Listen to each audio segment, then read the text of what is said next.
وہاں پر یہ clinic proper ایک کلینک ہے جو کہ فیملی میڈیسن وہاں پریکٹس ہوتی ہے. یہ پورا آن لائن کلینک ہے. یعنی جب آپ ریسیپشن پہ انٹر ہوتے ہیں تو ریسیپشن پہ جو آپ کی کمپیوٹر پہ رجسٹریشن ہوتی ہے, پھر وہی ڈیٹا آپ کا نرس کے کمپیوٹر پہ نظر آتا ہے. وہ نرس آپ کا جو بھی بلڈ پریشر اور پلس وغیرہ اور ہائٹ ویٹ دیکھتی ہے, اور اس کے بعد وہی ڈیٹا جو ہے وہ ڈاکٹر کے کمپیوٹر پہ نظر آتا ہے, اور ڈاکٹر جو بھی آپ کو دیکھتا ہے وہ سب کمپیوٹر پہ انٹر کرتا جاتا ہے, اور آپ کو ایک MR نمبر اسائن ہوتا ہے. اور اس MR نمبر کا فائدہ یہ ہوتا ہے کہ فیوچر میں آپ جب فالو کرتے ہیں تو ہم اسی MR نمبر کو ڈال کے, اور آپ کا سارا ڈیٹا ہمارے پاس کمپیوٹر پہ انٹر ہوتا ہے, تو ہم اس میں سے دیکھ سکتے ہیں کہ پچھلی دفعہ آپ نے جو دکھایا تھا اس وقت آپ کا وزن کتنا تھا, اور آپ کی باقی کیا تکلیف تھی, اور اس میں اب کتنی بہتری آئی, ہم نے کیا ٹیسٹ آپ کو دیے تھے. تو وہ بیسکلی ایک کمپیوٹرائز سسٹم ہے جو آج کل ہمارے یہاں گورنمنٹ ہاسپٹل میں یوزلی نہیں ملتا. اور چونکہ یہ گورنمنٹ کا سیٹ اپ ہے تو یہ بالکل فری آف کاسٹ تو نہیں ہے, لیکن یہاں پر ہم 50 روپیز چارج کرتے ہیں. اور 50 روپیز میں جتنے بھی ہمارے ڈاکٹر ہیں وہ سارے کنسلٹنٹ ہیں جو کہ FCPS یا MCPS کیے ہوئے ہیں, یعنی یہ ایک اضافی ڈگریاں ہیں جو MBBS کے بعد ہوتی ہیں.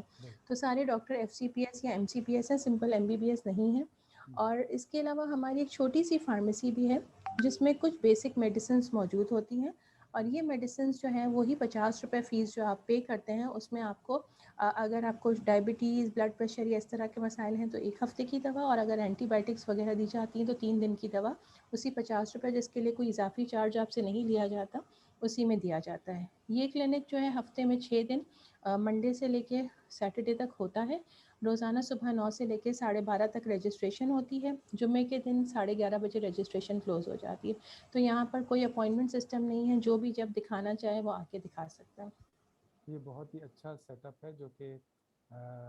جناح سندھ میڈیکل یونیورسٹی نے شروع کیا ہے, اور اس میں ٹیچنگ بھی ہے, اور ساتھ ساتھ جو ہے پیشنٹس کے لیے جو ہے وہ ایک بہت ہی اچھا طریقہ کار جو ہے وہ علاج کا موجود ہے, اور اس کے چارجز بھی بہت نامنل ہیں. یہ تو آپ کے جو ڈپارٹمنٹ ہے اس کے حوالے سے بات ہو گئی. اب ہم جو ہے وہ اپنے ٹاپک کی طرف آتے ہیں کہ TB یعنی ٹیوبرکلوسس جو ہے, کہ جب ذہن میں آتا ہے تو ایک خاکہ سا بنتا ہے مریض کا کہ کچھ کھانسی زیادہ ہوگی, بخار کا آنا. تو میں چاہوں گا کہ آپ کی موجودگی کا فائدہ اٹھاتے ہوئے میں آپ کے توسط سے اپنے ویورز کو بتانا چاہوں گا کہ اس کی جو بنیادی علامات کیا ہوتی ہیں. اچھا دیکھیں, سب سے پہلے اگر جب ہم علامات کی بات کریں تو اس سے پہلے میں یہ بتانا چاہوں گی کہ آج جو یہ TB کا موضوع ہم ڈسکس کر رہے ہیں اس کی ضرورت کیوں پیش آئی, یا یہ کیوں ضروری ہے اتنا زیادہ ڈسکس کرنا. تو اگر ہم اس وقت اپنا ڈیٹا دیکھتے ہیں کہ دنیا بھر میں TB کن کن ممالک میں کامن ہے, تو وہ ہر چیز کی, ہر بیماری کی رینکنگ ہوتی ہے کہ فلاں بیماری کے حساب سے کوئی ملک, کون سا ملک پہلے نمبر پہ ہے, کون سا دوسرے نمبر پہ ہے. تو TB وہ بیماری ہے جس میں ابھی ہی ہمارا ملک بہت اونچے نمبر پہ یعنی 5ویں نمبر پہ ہے. تو پوری دنیا میں جن جن ملکوں میں TB ہے, جس میں کہ انڈیا اور چائنا اور بنگلہ دیش وغیرہ شامل ہے, اس میں ہمارا نمبر جو ہے وہ 5ویں نمبر پہ ہے, جو کہ بہت زیادہ ہے. اس کا مطلب ہے کہ ہر سال ہمارے یہاں پہ بہت سارے مریض جو ہیں وہ TB سے انفیکٹ ہو رہے ہوتے ہیں. اور یہ ایک ایسی بیماری ہے جس میں اب آگے بات کریں گے کہ اس کو ہم پریونٹ کر سکتے ہیں. تو ایسی بیماری جس سے بچا جا سکتا ہے, جس کو کنٹرول کیا جا سکتا ہے, جس کا علاج کیا جا سکتا ہے, اس کے باوجود بھی اتنے سالوں سے ہم اتنے ہی اونچے نمبروں پہ چل رہے ہیں. تو اگر ڈاکٹر ہر وقت یہ کام نہیں کر سکتا کہ آپ کو بتا سکے کہ کس طرح سے بچا جائے TB سے, لیکن یہ ایک ہر عام انسان کی نالج میں یہ ہونا چاہیے کہ TB کیا بیماری ہے اور اس سے کیسے بچا جا سکتا ہے. اچھا, اگر ہم علامتوں کی بات کرتے ہیں تو TB ویسے تو جسم کے کسی بھی حصے کو متاثر کر سکتی ہے, لیکن سب سے زیادہ جو وہ متاثر کرتی ہے وہ لنگس کو, پھیپھڑوں کو سب سے زیادہ متاثر کرتی ہے. اس لیے کہ اس کا جو TB کا جو جراثیم ہے اس کو گرو کرنے کے لیے تھوڑی سی اچھی آکسیجن وغیرہ کی ریکوائرمنٹ ہوتی ہے, اور لنگس میں ہمیں پتہ ہے اس کو وہ آرام سے وہ جگہ مل جاتی ہے. اور چونکہ یہ پھیلتا بھی ہوا میں, سانس لینے سے, جیسے کھانسی کرنے سے ایک انسان سے دوسرے انسان تک منتقل ہوتا ہے, کہ جو مریض ہے اس نے جب کھانسا تو اس کے جراثیم اس کے منہ سے نکل کے ہوا میں پھیلے, اور پھر وہ ہوا سے جب دوسرا انسان جو اس کے قریب ہوتا ہے جب وہ سانس لیتا ہے تو وہ اس کے ذریعے منتقل ہوتی ہے. تو یہ ڈائریکٹ جب سانس کرنے سے جاتی ہے تو پھیپھڑوں کو سب سے پہلے متاثر کرتی ہے. اور پھیپھڑوں والی TB ایسی ہے جو بآسانی ایک انسان سے دوسرے انسان منتقل ہو سکتی ہے. باقی جتنی جسم کے دوسرے جب آرگنس کو وہ انفیکٹ کرتی ہے تو وہ پھیلنے والی نہیں ہوتی, وہ صرف اس ایک انسان کے لیے نقصان دہ ہو سکتی ہے. تو آج ہمارا فوکس مینلی جو ہے وہ پلمنری ٹی بی یعنی پھیپھڑوں کی ٹی بی کے ساتھ ہی رہے گا. اچھا, تو جب ہم پلمنری ٹی بی کی بات کرتے ہیں, لنگس ٹی بی کی بات کرتے ہیں, تو اس کی جو سب سے کامن علامت ہے وہ ہے کھانسی. جیسے ابھی ڈاکٹر واحد نے کہا کہ جب ہمارے دماغ میں ایک خاکہ بنتا ہے کہ ایک کھانستا ہوا انسان سامنے آتا ہے, تو اگر کسی کو کھانسی ہے اور وہ کھانسی 2 ہفتے سے زیادہ ہے, تو چونکہ ہمارے پاس ٹی بی اتنا ایک کامن مرض ہے کہ وہ 2 ہفتے سے زیادہ کی کھانسی کو ایویلیویٹ کروانا بہت ضروری ہے, یعنی آپ کو ڈاکٹر کے پاس جانا بہت ضروری ہے. اور پھر ڈاکٹر اس کھانسی کے ساتھ مزید علامات کو دیکھتے ہوئے یہ فیصلہ کرے گا کہ آپ کو ٹی بی کے حوالے سے ٹیسٹ کروانے کی ضرورت ہے یا نہیں. تو کھانسی تو ہے سب سے کامن علامت, لیکن اس کے ساتھ ساتھ جو دوسری علامت ہو سکتی ہے اس میں بخار. اس میں ضروری نہیں ہے بہت تیز والا بخار ہو, یوزلی اس میں ہلکا بخار ہوتا ہے. زیادہ تر یہ بخار شام کے ٹائم پہ, اور شام کے ٹائم پہ ٹھنڈے پسینے سے محسوس ہوتے ہیں, جسم میں کمزوری سی محسوس ہوتی ہے, شام کے ٹائم پہ تھکاوٹ ذرا زیادہ محسوس ہو رہی ہوتی ہے. اس کے ساتھ اگر کسی کا وزن گر رہا ہے تو وزن گرنا ہمیشہ ایک خطرے کی علامت ہوتا ہے, اور ٹی بی کی بھی ایک بہت کامن علامت جو ہے وزن گرنا ہے. اس کے علاوہ بھوک بھی آپ کی کم ہو سکتی ہے. تو اگر کسی کو کھانسی بھی صرف 2 ہفتے کی ہے تو اس کو اپنے ڈاکٹر سے ضرور رابطہ کرنا چاہیے کہ وہ دیکھ لے کہ کہیں یہ علامات ٹی بی کے ساتھ تو نہیں ہے اور اس کو ٹیسٹ کروانے کی ضرورت تو نہیں ہے. لیکن اگر کھانسی کے ساتھ آپ کو بخار ہو رہا ہے, ہلکا پھلکا, رات میں ٹھنڈے پسینے آنے کی شکایت ہے, وزن آپ کا تیزی سے کم ہو رہا ہے, بھوک کم ہوتی جا رہی ہے, تو یہ ساری علامات جو ہیں وہ ٹی بی کی ہو سکتی ہیں. تو آپ کو فوراً اپنے ڈاکٹر سے رجوع کرنے کی ضرورت ہے. جیسے کہ آپ نے بتایا کہ ڈاکٹر سے رجوع کرنے کی ضرورت ہے, تو یہاں پھر ایک سوال پیدا ہوتا ہے کہ عام طور پر جو ہے وہ مریض اور ان کے جو فیملی ہے وہ تھوڑا کنفیوز ہوتے ہیں کہ کیا ہم کسی فیملی فزیشین یا جنرل پریکٹیشنر کے پاس جائیں, یا چونکہ یہ کھانسی اور پھیپھڑے کا معاملہ ہے تو ڈائریکٹ سینے کے اسپیشلسٹ کو دکھائیں. تو اس سلسلے میں آپ کیا تجویز کریں گے؟ اچھا دیکھیں, ابھی سب سے پہلے جب ہم فیملی میڈیسن کی بات کر رہے تھے تو ہم نے یہی کہا تھا کہ فیملی میڈیسن ایک ایسی اسپیشلٹی ہے جس میں ہر عمر کے اور ہر قسم کے مریضوں کا علاج کیا جاتا ہے, اور جہاں پر ضرورت ہوتی ہے کہ آپ کو اسپیشلسٹ کی ضرورت ہے تو وہ ڈاکٹر آپ کو خود آگاہ کرتے ہیں کہ اب آپ کو اسپیشلسٹ کی ضرورت ہے. تو بیسکلی جب شروع میں یہ کھانسی یا اس طرح کی علامت ہو تو آپ کا فیملی فزیشین یا اگر آپ کا جنرل پریکٹیشنر جو بھی آپ کا فیملی ڈاکٹر ہے وہ آپ ان کو دکھا سکتے ہیں, ان سے رابطہ کر سکتے ہیں. اور اگر عام ٹی بی جو کہ پہلی دفعہ ہوئی ہے اس کا علاج بھی فیملی فزیشین بآسانی کر سکتا ہے, لیکن بعض دفعہ کچھ لوگوں کو اسپیشلسٹ کی ضرورت بھی پڑ سکتی ہے. تو اگر وہ اسپیشلسٹ کی ضرورت ہوگی تو آپ کا ڈاکٹر آپ کو خود گائیڈ کر دیں گے کہ اب آپ کو خاص سینے والے یا ڈاکٹر کے پاس جانے کی ضرورت ہے, ورنہ اس ٹی بی کا علاج بآسانی ایک فیملی فزیشین اس کی تشخیص بھی کر سکتا ہے اور اس کا علاج بھی کر سکتا ہے. اس علاج کے حوالے سے جو ہے کچھ تھوڑا سا مسکنسیپشن یا تھوڑا سا پیچیدگی جو ہے وہ مریضوں میں پائی جاتی ہے کہ چونکہ اس کا علاج جو ہے ایک لمبے عرصے تک ہوتا ہے, تو اس میں بہت دفعہ دیکھا یہ گیا ہے کہ دوا کھانے میں جو ہے باقاعدگی نہیں رہتی. تو میرے یہ 2 پہلو ہیں اس سوال کے. ایک تو یہ کہ تو اس کا دورانیہ کتنا ہوتا ہے دوا کا, اور اس کو اگر بیچ میں چھوڑ دیا جاتا ہے تو اس کے نقصانات کیا ہو سکتے ہیں؟ اچھا دیکھیں, دوا آپ نے صحیح کہا کہ دوا کھانے کا دورانیہ تھوڑا یہ لمبا علاج ہے, کیونکہ ٹی بی کا جراثیم جو ہے تھوڑا سا ڈھیٹ والا جراثیم ہے. جو ویسے اگر عام طور پہ ہم انفیکشن دیکھتے ہیں بیکٹیریل انفیکشن تو وہ 5 دن 7 دن 14 دن کی اینٹی بائیوٹک کھانے سے ٹھیک ہو جاتے ہیں, لیکن ٹی بی ایک ایسی چیز ہے جو 5-7 دن یا 14 دن میں ٹھیک نہیں ہوتا. تو جو ٹی بی جو اس کو ہم نیو کیس کہتے ہیں جو کہ پہلی دفعہ ہوئی ہے, یعنی پہلے کبھی کسی کو ٹی بی نہیں ہوئی کسی قسم کی اور پہلی دفعہ ڈائگنوز ہوئی ہے, تو ایسے لوگوں کو جب ٹی بی ہو پہلی بار تو ان کا علاج جو ہے وہ 6 مہینے کا علاج ہوتا ہے, اور وہ 6 مہینے کا علاج کرنا بہت ضروری ہے. اچھا 6 مہینے میں علاج اس طرح سے چلتا ہے کہ شروع کے 2 مہینے جو دوائیاں ہوتی ہیں, اس کے بعد اگلے 4 مہینے میں وہ دوائیاں تھوڑی سی تبدیل ہو جاتی ہیں, جو کہ ڈاکٹر آپ کو خود بتا رہا ہوتا ہے کہ شروع کے 2 مہینے کون سی دوا کھانی ہے اور کتنی کھانی ہے, اور بعد کے 4 مہینوں میں کون سی دوا کھانی ہے. اچھا علاج پورا ہونا ضروری کیوں ہے، اس کی کئی وجوہات ہیں. سب سے پہلی وجہ یہ ہے کہ شروع میں تو جب آپ دوا کھانا جو بھی ٹی بی کا مریض شروع کرتا ہے تو وہ 2 3 4 ہفتوں میں اپنے اندر بہت ساری بہتری محسوس کرتا ہے. کھانسی بھی ٹھیک ہو جاتی ہے، بخار بھی ٹھیک ہونے لگتا ہے، ان کی بھوک بھی بہتر ہو جاتی ہے، وزن بھی بڑھنے لگتا ہے، اور وہ اپنے آپ کو ظاہر پہلے جب وزن گرا ہوتا ہے تو وہ اپنے اندر جو کمزوری وغیرہ محسوس کرتے ہیں وہ سب کچھ علامتیں بہتر ہو جاتی ہیں. تو لوگوں کا یہ پرسیپشن ہوتا ہے کہ اب چونکہ کھانسی بخار اور باقی ساری علامتیں بہتر ہو گئیں تو بہت سے لوگ اس وقت دوا چھوڑ دیتے ہیں. حالانکہ اس وقت تک جراثیم دوا نے اپنا کام شروع کیا ہوتا ہے، لیکن جراثیم پوری طرح سے اندر جسم میں مرا نہیں ہوتا اور جراثیم وہاں موجود ہوتا ہے.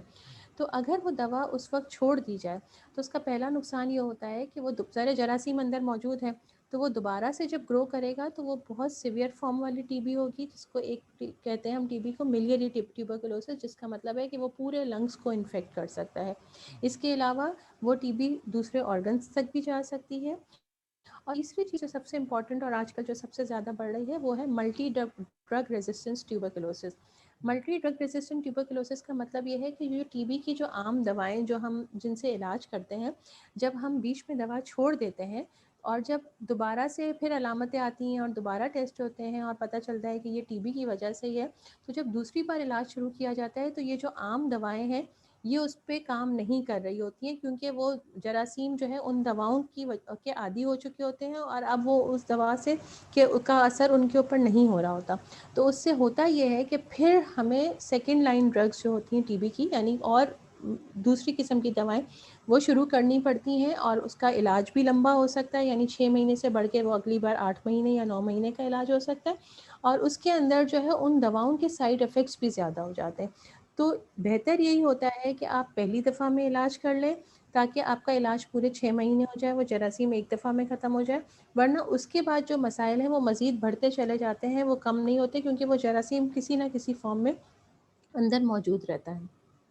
اسی کے ساتھ جب ہم پورے علاج کی بات کر رہے ہیں تو ایک مریض جو ہے جب اپنے گھر پہ رہتے ہوئے کن چیزوں کی احتیاط کرے تاکہ جو ہے جو اس کے دوسرے فیملی ممبر ہیں وہ اس سے متاثر نہ ہوں؟ اچھا دیکھیں، پھر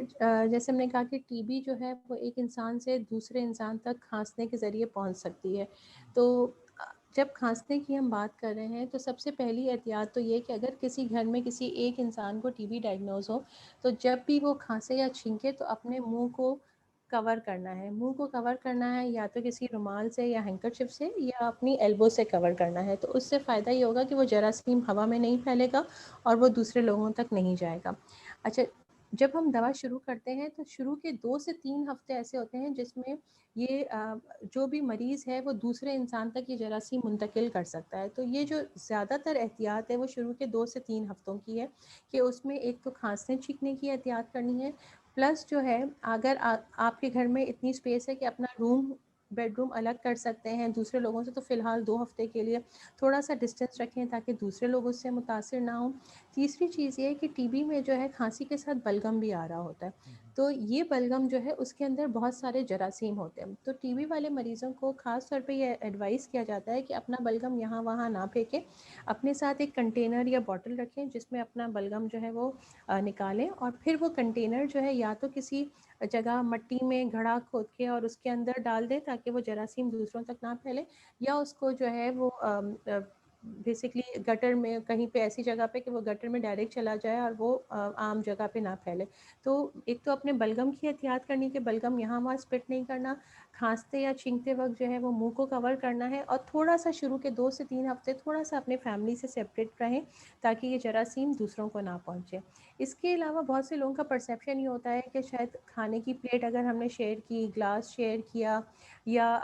کپڑے شیئر کیے، ٹاول شیئر کیے تو اس سے یہ جراثیم پھیل سکتا ہے. تو یہ ان استعمال کی چیزوں سے یہ جراثیم، یعنی بعض دفعہ ہم اس کو چھوت کی بیماری کر کے اس مریض کو بالکل ہی اپنے سے الگ تھلگ کر لیں، تو ایسا بھی نہیں ہے کہ ان کو بالکل الگ کر لیا جائے. ان کے ساتھ بیٹھ کے کھانا وانا کھایا جا سکتا ہے، ہاتھ ملانے سے اور ان چیزوں سے یہ جراثیم نہیں پھیلتا.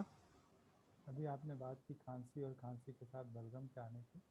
بلغم کے حوالے سے میں پوچھنا چاہوں گا کہ بعض اوقات دیکھا یہ گیا ہے کہ پیشنٹ جو ہے وہ کمپلین کرتا ہے کہ بلغم کے ساتھ جو ہے وہ کچھ بلڈ کے ٹریسز بھی آتے ہیں. تو ایسی صورتحال کے بارے میں آپ کیا فرمائیں؟ اچھا، ٹی بی کی ایک علامت پہ اگر کسی کو خدا نہ خاصا کوئی مریض صرف اس کمپلین کے ساتھ بھی ہمارے پاس آئے کہ اس کو بلغم میں خون آتا ہے یا خون کے ذرات نظر آتے ہیں، تو سب سے پہلا جو ہمارا شبہ ہے وہ ٹی بی کی طرف ہی جاتا ہے. تو کسی کو بھی اگر بلغم میں خون آئے تو فوراً جو ہے وہ ٹی بی کے ٹیسٹ کروانے ضروری ہیں. لیکن اس کا اگر وہ خون آ بھی رہا ہے اور اس کو ٹی بی ڈائگنوز ہوتی ہے تو علاج وہی رہتا ہے جو کہ ابھی ہم بات کر رہے ہیں کہ وہی 6 مہینے کی دوائیاں کھانی ہیں، اور جو احتیاط بتا رہے ہیں یہ وہی ساری احتیاطیں ہیں جو اس مریض کو بھی کرنی جس کے بلغم میں خون آ رہا ہے. اس خون آنے کی وجہ سے کچھ الگ علاج یا احتیاط کی ضرورت نہیں ہے. احتیاط کے ساتھ ساتھ جو ہے میں یہ بھی پوچھنا چاہوں گا کہ جب ہم یہ دوائیں دیتے ہیں تو اس میں بہت سے مریض جو ہے وہ اس چیز کی بھی شکایت کرتے ہیں کہ ان کی جو بھوک جو ہے وہ ڈسٹرب ہو گئی ہے، اب ان کی بھوک جو ہے کم ہو گئی ہے، اور اسی کے ساتھ کچھ جو ہے وہ کہتے ہیں کہ ہمارا وزن بھی کم ہو گیا ہے. تو اس میں آپ ایسے مریضوں کو کیا مشورہ دیں گے؟ اچھا دیکھیں، ٹی بی کا مریض جو ہے وہ بھوک کم ہونا بعض دفعہ وہ دوا کا سائیڈ افیکٹ ہوتا ہے کہ کچھ لوگوں کو دواؤں کے ساتھ ہلکی پھلکی متلی محسوس ہوتی ہے. تو اگر کسی کو ہلکی پھلکی متلی ہو رہی ہے تو یہ کوئی پریشانی والی بات نہیں ہے، اس متلی کے اوپر دوا چھوڑنی نہیں چاہیے. تو اس متلی کی وجہ سے ان کو لگتا ہے کہ ان کی بھوک کم ہو رہی ہے اور وہ کھانا پراپر نہیں کھا پا رہے اور وزن مزید کم ہوتا جا رہا ہے. تو ایسے مریضوں کو اگر وہ متلی زیادہ ہو تو کچھ اور دوائیں جیسے جو متلی کو بہتر کرنے والی دوائیں ہیں، اگر آپ اپنے ڈاکٹر سے رابطہ کریں تو وہ آپ کی دواؤں کے ساتھ ایڈ کر سکتے ہیں، جس سے پھر آپ کی متلی کم ہوگی تو آپ کی بھوک بھی بہتر ہوگی. اور بہت سے لوگ ایسے ہوتے ہیں جو ایک ساتھ ایک وقت میں پیٹ بھر کے کھانا نہیں کھا سکتے اسی متلی کی وجہ سے. تو پھر ان کو ہم ایڈوائز کرتے ہیں کہ آپ چاہے ایک دفعہ میں پورا کھانا نہ کھا سکتے ہوں تو آپ وقفے سے 2-2 گھنٹے کے وقفے سے آپ اپنا کچھ نہ کچھ کھانے میں لے لیا کریں، لیکن وہ ایسی چیز ہو جو کہ ہیلدی ڈائٹ ہو. کیونکہ ٹی بی کے مریض، ٹی بی کا جو مرض ہے وہ بیسکلی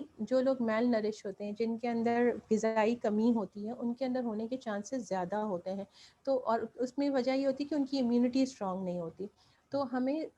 ٹی بی کے مریض ویسے بھی جو نارملی بھی ہمارے پاس آتے ہیں تو ہم ان کو کھانے پینے کی وہ اپنی ڈائٹ کو ہیلدی کریں. تو ایسے مریضوں کے لیے بھی کہ وہ اپنی ڈائٹ جو ہے وہ ہیلدی ڈائٹ لیں، اور ان کو جو پراپر نیوٹریشن ہے وہ ملنا چاہیے. اگر وہ پراپر نیوٹریشن نہیں ملے گا تو وہی بات ہے، ان کی باڈی جو ہے وہ اگین اس جراثیم سے لڑنے کے لیے طاقتور نہیں ہوگی. تو ان کو پھر ہم ایڈوائز کرتے ہیں کہ اگر متلی زیادہ ہے تو متلی کی دوا دے دیتے ہیں کچھ عرصے کے لیے، اور ساتھ میں ان کو ہم کہتے ہیں کہ کھانا پھر آپ وقفے سے اپنا ٹائم اسپیسنگ کا 2-2 گھنٹے سے کچھ ایک ہیلدی میل لے سکتے ہیں، اور آپ جو ہے اپنی ڈائٹ کو اچھا رکھیں تاکہ آپ کی جو ہے قوت مدافعت بڑھے اور ٹی بی کا جراثیم سے آپ بآسانی مقابلہ کر سکیں.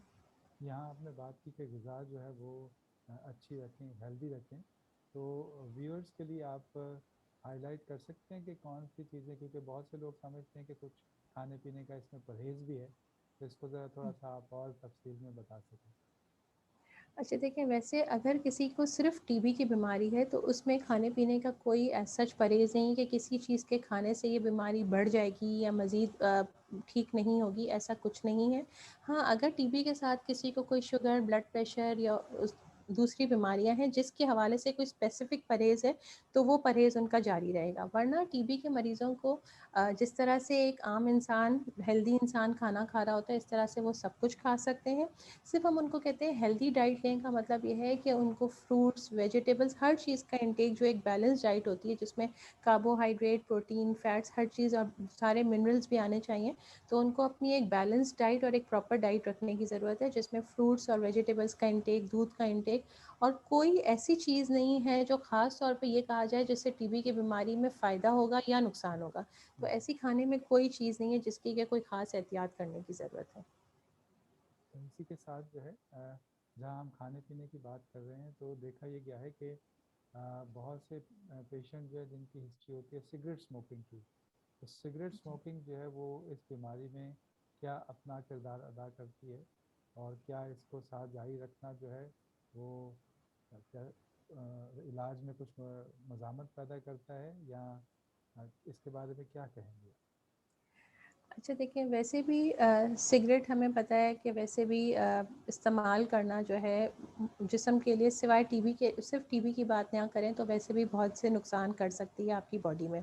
جو لوگ اسموکنگ کرتے ہیں تو اسموکنگ سے جو ہے ان کے لنگس ہی ڈسٹروائے ہو رہے ہوتے ہیں، اور جو ٹی بی کا جراثیم ہے وہ بھی لنگس پہ ہی افیکٹ کرتا ہے. تو اگر کوئی بندہ جو اسموک کر رہا ہو اس پر جب ٹی بی کا جراثیم ویسے بھی حملہ آور ہوتا ہے تو اس کو ٹی بی ہونے کے چانسز زیادہ ہوتے ہیں. لیکن ٹی بی کا جراثیم ہمارے آس پاس ہو سکتا ہے ضرور, ایسا بھی ہو سکتا ہے کہ وہ ہمارے اندر گیا سانس کے ذریعے لیکن ہمیں انفیکشن نہیں ہوا. انفیکشن اس لیے نہیں ہوا کہ ہمارے لنگز یا ہماری قوت مدافعت, ہماری امیونٹی اتنی اسٹرانگ تھی کہ اس نے اس جراثیم کو وہیں پر کور کر لیا اور اس کو انفیکشن نہیں ہونے دیا. لیکن جو لوگ اسموکنگ عام طور پہ بھی کرتے ہیں ان کے لنگز ویسے ہی ویک ہو چکے ہوئے ہوتے ہیں اسموکنگ کی وجہ سے, تو ان کو جب ٹی بی کا جراثیم ان کے اندر انٹر ہوتا ہے تو وہ موسٹ لائکلی چانسز ہے کہ وہ ان کے لنگس کو انفیکٹ کر دیتا ہے اور پھر ٹی بی کے ساتھ وہ سیویئر ڈیزیز بھی ہو سکتی ہے. تو اگر کوئی اسموکنگ کر رہا ہے اس کو ٹی بی ابھی نہیں بھی ہوئی تو ٹی بی کے چونکہ اسموکنگ کے اپنے نقصانات ہیں, اس کے علاوہ بھی دل کی بیماریاں اور بھی بیماریاں ہو سکتی ہیں, تو اسموکنگ چھوڑ دینا ویسے ان سب چیزوں کے لیے بہتر ہے. اور اگر کسی اسموکر کو اب ٹی بی ڈائگنوز ہو گئی ہے تو ظاہر ہے ایک تو ٹی بی کا جراثیم اس کے لنگس کو نقصان کر رہا ہے, اسموکنگ پھر اس کو نقصان کر رہی ہے, تو بہتر یہ ہوتا ہے کہ ٹی بی کا جراثیم اسموکنگ جو ہے چھوڑ دی جائے تاکہ وہ مزید نقصان سے بچ سکیں. جیسے آپ نے بتا دیا تاکہ جو ہے جو اسموکرز ہیں وہ ذرا سی بھی جو بے احتیاطی کرتے ہیں سگریٹ کے معاملے میں تو وہ اس کو بہت ہی سنجیدگی سے لیں. آپ کی موجودگی کا فائدہ اٹھاتے ہوئے ہم چاہیں گے کہ تھوڑی سی گفتگو ایسی خواتین کی بھی کر لی جائے کہ جو زچگی کے دوران جو ہے حاملہ جب ہوتی ہیں تو اس دوران اگر ٹی بی کے انفیکشن سے وہ بیمار ہو جاتی ہیں, ان کو ٹی بی ہو جاتی ہے, تو اس سلسلے میں ان کے بارے میں آپ کیا کہیں گے؟ اچھا دیکھیں, اگر کسی کو پریگننسی ہے ابھی اور اس کے بعد ٹی بی ڈائگنوز ہوئی ہے تو جو ٹی بی کی دوائیاں جو عام طور پہ استعمال ہوتی ہیں جن کو ہم فرسٹ لائن میڈیسن کہتے ہیں, جو 4 قسم کی دوائیاں ہوتی ہیں وہ ساری کی ساری پریگننسی میں سیف ہیں.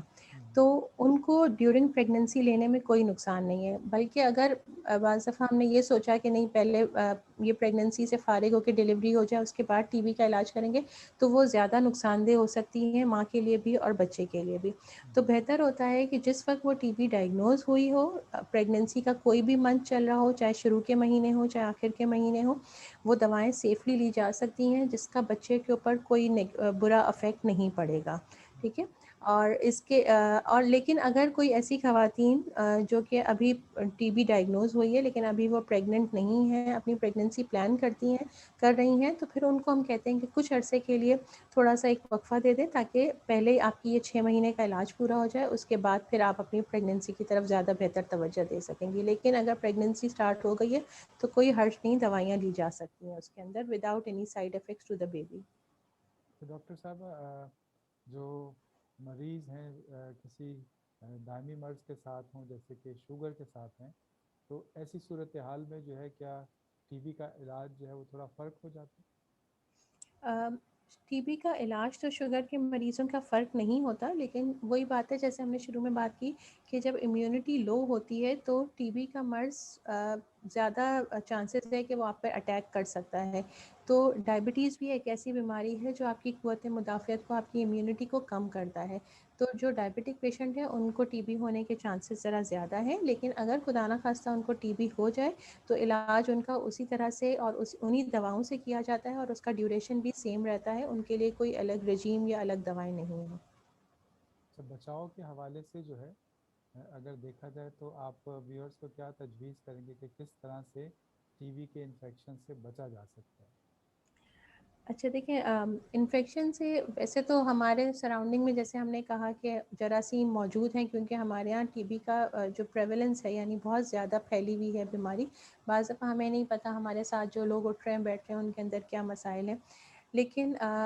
اگر کسی کو, جیسے ہم نے پہلے بھی کہا تھا کہ اگر کسی کو ٹی بی ڈائگنوز ہو گئی ہے تو بیسکلی اس سے تھوڑا سا ڈسٹینس مینٹین کرنا, اور یا وہ مریض جب کھانستا ہے چھینکتا ہے تو وہ اپنے منہ کو کور کرے. اور آج کل یہ جو کووڈ کی وجہ سے ماسک ہم نے پہننے شروع کر دیے ہیں, تو ویسے تو ہم نے پہنے ہیں یہ ٹی بی کووڈ کے کرونا کے بچاؤ کے لیے, لیکن ظاہر ہے اس سے بھی کیونکہ کرونا کا جو مرض ہے وہ بھی سانس کے ذریعے ہی منتقل ہوتا ہے, کھانسنے چھینکنے سے. تو یہ ماسک اگر آپ نے, اور اب تو ماسک لگتا ہے ایک ضروری چیز ہو گئی ہے جو کہ آپ نے ہر جگہ پہ کراؤڈ جہاں پہ بھی آپ باہر نکل رہے ہیں تو پہننا ضروری ہے. تو یہ پھر ماسک آپ کو جو ہے اب آج کل کے زمانے کے حساب سے ٹی بی سے بھی بچا سکتا ہے کہ وہ جو سانس کے ذریعے جراثیم اندر جاتے ہیں تو وہ ایک پروٹیکشن آپ کو وہاں پر مل جاتا ہے. اس کے علاوہ جو ہے جو ٹی بی کے مریض بھی ہوتے ہیں ان کو ہم ایڈوائز یہ کہتے ہیں کہ وہ جس کمرے میں رہتے ہیں وہ ہوادار ویل وینٹیلیٹڈ روم ہو، کیونکہ وہی بات ہے کہ جتنا ہوادار روم ہوگا تو آج کل جو ہمارے گھر ہیں وہ بیسکلی ہم کرتے ہیں کہ گرمی اتنی زیادہ ہے، ہر وقت اے سی چل رہے ہوتے ہیں تو وہ کھڑکیاں دروازے عموماً بند رہتے ہیں، تو یہ جو ہے بیسکلی نقصان دہ ہے. تو ہر ایک کو تھوڑا سا یہ کہ کچھ دیر کے لیے اپنی کھڑکی دروازے کھولنا، اگر آپ کے یہاں پہ ہوا کا اچھا گزر ہے تو اس وینٹیلیشن کا جو قدرتی ہوا ہے اس کا بہت زیادہ فائدہ ہے. تو ٹی بی کے مریض کو بھی گھر میں ایسے کمرے میں رکھنے کی ضرورت ہے جو کہ ایک ہوادار کمرہ ہو، تو اس کا بھی پھر یہ فائدہ ہوتا ہے کہ وہ ٹی بی کا مرض جو ہے وہ گھر کے اندر ہی اندر سرکولیٹ کرنے کی وجہ ہوا کے ذریعے وہ ہوا میں تحلیل ہو جاتا ہے. تو احتیاط بس یہی ہے کہ تھوڑا سا ڈسٹینس مینٹین کریں، اور اپنے جو ٹی بی کے مریض ہیں وہ تھوڑا سا جو ہے وہ احتیاط کریں کھانستے چھینکتے وقت، اور اپنا سپیوٹم جو ہے وہ صحیح سے ڈسکارڈ کریں. دوسری چیز امیونٹی اسٹرانگ ہونی چاہیے، کیونکہ لو امیونٹی کے ساتھ جو ہے یہ مرض زیادہ حملہ کرتا ہے. تو اگر امیونٹی لو، اگین اگر ہم نے کہا کہ کوئی اسموکنگ کر رہا ہے اس کے لنگس ویک ہیں، اس کو ہو سکتی ہے، تو جو سارے اسموکرس کو پہلی تو ایڈوائز یہ ہے کہ آپ اسموکنگ چھوڑنے کے بارے میں سوچیں، اور جہاں آپ پلان کرتے ہیں تو اس کو چھوڑ دیں جلد سے جلد. دوسری چیز ہم نے کہا تھا کہ میل نرش جو لوگ ہوتے ہیں، یعنی جن میں غذائی کمی ہوتی ہے، ان لوگوں کو ٹی بی زیادہ حملہ کر سکتی ہے، زیادہ چانسز ہیں حملہ کر سکتی ہے. تو اگر آپ کے اندر کوئی غذائی قلت ہے تو کوشش کریں ان کو غذا کے ذریعے، دواؤں کے ذریعے پوری کرنے کی کوشش کریں. تیسری چیز جیسے ہم نے کہا ڈائبٹیز کے ساتھ بھی قوت مدافعت کم ہو جاتی ہے، تو جن لوگوں کو ڈائبٹیز ہے ان کو ڈائبٹیز کو اچھے سے کنٹرول کرنے کی ضرورت ہے، کیونکہ جتنی ڈائبٹیز آپ کی ان کنٹرول ہوگی اتنی آپ کی قوت مدافعت بھی کم ہوتی چلی جائے گی. چوتھی جو چیز ہے جس کا ٹی بی سے بہت زیادہ لنک ہوتا ہے وہ ہے ایڈس کی بیماری، کیونکہ ایڈس کی بیماری کے ساتھ بھی جو ہے وہ امیونٹی بہت زیادہ لو ہو جاتی ہے، تو اس کے ان ایڈس کے مریضوں کو ٹی بی بہت تیزی سے پھیلتا ہے. لیکن الحمدللہ ہمارے یہاں پہ ابھی ایڈس بہت کامن نظر نہیں آتا. ایسا نہیں ہے کہ بالکل نہیں ہے، اب ہم دیکھنے لگے ہیں مریض کہ ہمارے پاس بھی HIV کامن ہوتا جا رہا ہے، لیکن پھر بھی جن ملکوں میں ایڈس بہت زیادہ کامن ہے وہاں پر ایڈس کے ساتھ ٹی بی بھی بہت زیادہ کامن ہے. اور ایڈس سے بچاؤ کے لیے جو ساری ایڈس کی احتیاطی تدابیر ہیں وہ اختیار کرنا ضروری ہے. تو اس کے ساتھ ان ساری چیزوں کے ساتھ ہم اپنے آپ کو ٹی بی سے بھی بچا سکتے ہیں. یہ بہت ہی اچھے طریقے سے جو ہے گفتگو کے دوران جو ہے آپ نے اس کو جو ہے وہ ایمفسائز کیا ساری چیزوں کو. تو ویورز آپ کی جو اس میں ڈیمانڈ تھی کہ ڈاکٹر صاحبہ کو خاص طور پر جو ہے ٹی بی کے حوالے سے ان سے بات چیت کی جائے، تو میں امید کرتا ہوں کہ ہم نے اس سے بہت کچھ یقیناً سیکھا ہوگا. آپ کا جو اچھا طرز عمل ہے، جو اچھا لائف سٹائل ہے، صحت اچھی ہے، تو وہ آپ کی امیونٹی کو اچھا رکھتی ہے. اور اسی کے ساتھ اگر فرض کیجئے کہ کچھ علامات سامنے آتی ہیں تو اس کا ضرور ٹیسٹ کرائیے. جب ٹیسٹ کرواتے ہیں تو اس کا علاج باقاعدگی سے کیجیے. سگریٹ اسموکر جو ہیں وہ برائے مہربانی سگریٹ نہ پئیں. اور جو لوگ ڈائبیٹک ہیں وہ باقاعدگی سے دوائیں لیں. پریگنینسی میں بھی جو ہے وہ دوائیں استعمال کرنے میں کوئی ممانعت نہیں ہے. اور یہ مختصر سے کنکلوژن کے ساتھ جو ہے میں ڈاکٹر فوزیہ اختر کا ویورز کی جانب سے اور اپنی طرف سے بہت مشکور ہوں کہ آپ نے جو ہے وہ اس ٹاپک کو ہمارے ویورز کے لیے، پبلک اویئرنیس کے لیے جو ہے وہ شیئر کیا. آپ کا بہت شکریہ. اور انشاءاللہ آئندہ بھی جو ہے ہم خواہش کریں گے کہ جب بھی کوئی ایسا ٹاپک ہو تو ضرور آپ کو جو ہے اس پہ مدعو کریں. تھینک یو ڈاکٹر واحد، تھینک یو. اور انشاءاللہ اگر فیوچر میں بھی موقع ہوا تو انشاءاللہ ضرور اسی طرح کی بیماریوں پہ ہم پھر انشاءاللہ بات کرتے رہیں گے. بہت شکریہ. تو ویورز یہ تھا ہمارا آج کا public awareness session T V کے حوالے سے. اور یہ چونکہ ریکارڈڈ پروگرام ہے تو انشاءاللہ اس کو بہت جلد جو ہے وہ اپلوڈ کر دیا جائے گا. آپ سب اپنا خیال رکھیے. آپ کے وقت کا اور توجہ کا بہت شکریہ. اللہ حافظ.